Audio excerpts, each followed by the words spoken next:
you said something to me like that made so much sense. And how much do you think though going on the mission impacted your perspective moving forward as you went from BYU to Stanford and all the opportunities that came after that? One of the lessons I learned, the point of a mission is to really lose yourself in serving other people. And it revolves around, a spiritual message that missionaries share, but it includes a lot more than that.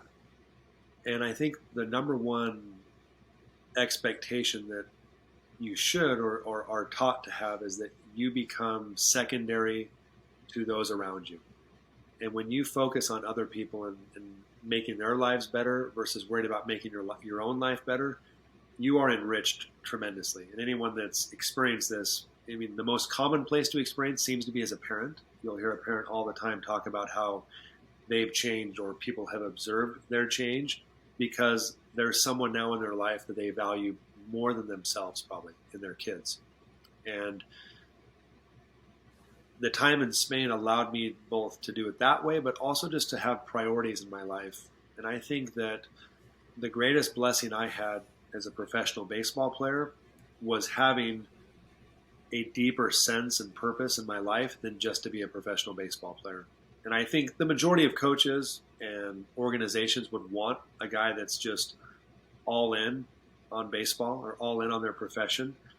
But I think maybe if you reflect on your experiences or those around you, those who are just all in and die hard and nothing else matters to them except that one thing, it can be a dangerous place to be.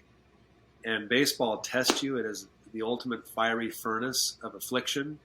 And your success is fleeting at all times. And your success is actually dressed and surrounded in failure. Your 300 batting average is surrounded by an 0 for 7 somewhere.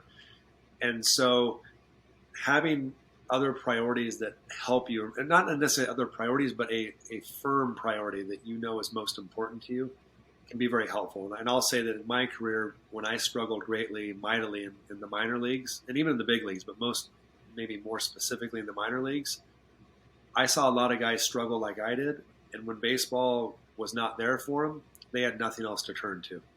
And ultimately their careers were over very quickly.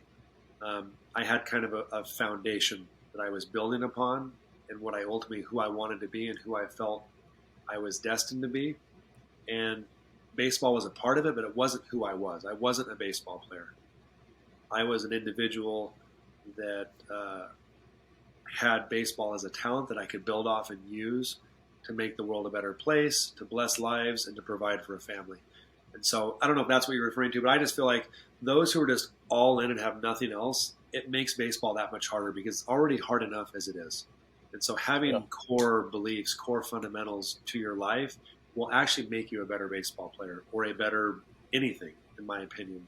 And that helped me through the struggles in AA Akron, AAA Buffalo, because those were really hard times. But I could rest on what I knew I was, who I was, and continue to work forward, not feeling like my life was completely over because I had a 6.5 ERA in AAA and the team was no longer confident in my abilities to get people out.